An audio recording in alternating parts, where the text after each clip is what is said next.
You need to hear this if you're struggling with your weight. Trust me, I've been there too. You try to make sense of it all, right? You grab a donut in one hand, some broccoli in the other and think, what am I supposed to believe? Are you tired of hearing the same boring advice about obesity? Eat less, move more? Well, guess what? There's a lot they're not telling you. In this video, we'll blow your mind with surprising facts, debunk more myths, and yes, finally solve the age-old mystery. Why do you crave pizza at 2 a.m.? Let's dive in.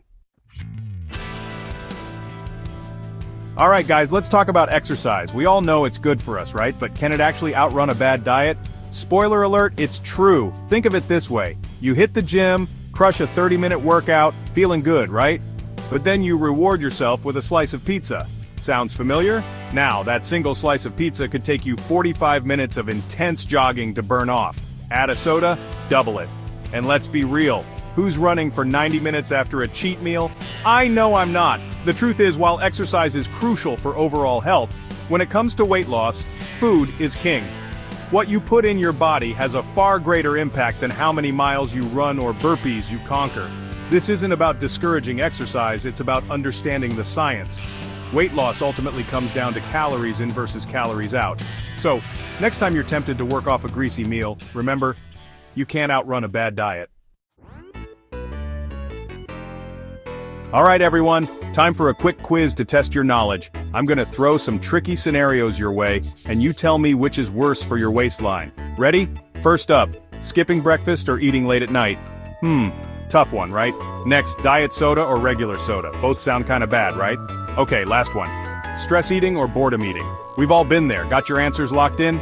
Here's the thing. They're all bad in their own special ways. Skipping breakfast can mess with your metabolism and lead to overeating later. Late night eating disrupts your sleep and can lead to weight gain. Diet soda might seem like the healthier option, but it can actually trick your brain into craving more sugary treats. And as for stress eating and boredom eating, they both stem from emotional triggers, which can lead to unhealthy food choices and overconsumption. Let's tackle another big myth. The idea that obesity is just a Western problem. Now, it's easy to think that obesity primarily affects wealthy nations with an abundance of fast food and sedentary lifestyles, but that couldn't be further from the truth.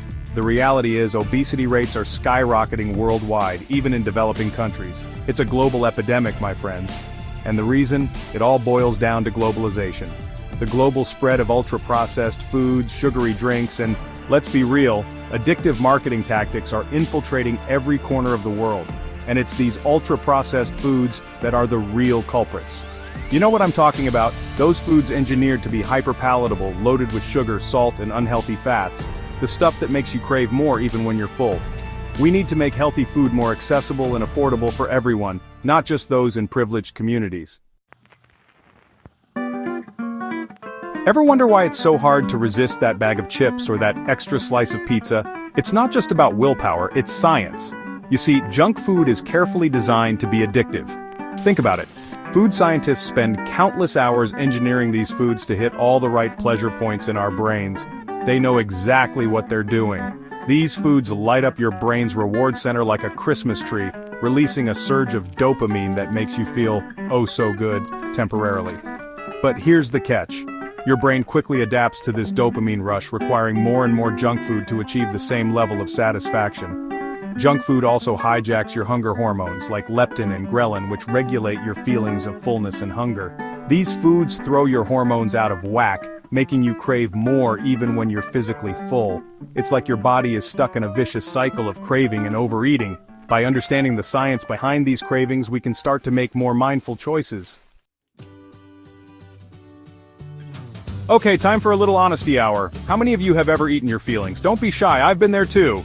We've all been there at some point. Whether it's a bad day at work, a relationship drama, or just plain boredom, we've all turned to food for comfort. I'll go first. My go-to comfort food is ice cream. Lots of it. But the thing is, emotional eating doesn't address the root of the problem. It's just a temporary band-aid that can lead to unhealthy habits in the long run. So how do we break free from this cycle? First, acknowledge your triggers.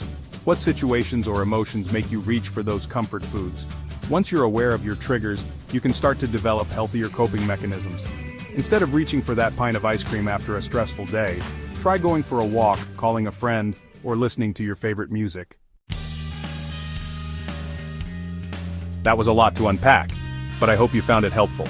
Remember, knowledge is power, and when it comes to obesity, understanding the science is the first step toward real change. It's not about deprivation or following fad diets. It's about making sustainable, healthy choices that nourish your body and mind. You've got this. And hey, hit that bell icon so you don't miss part 4. Trust me, it's going to be a good one. Until then, stay curious, stay informed, and stay healthy.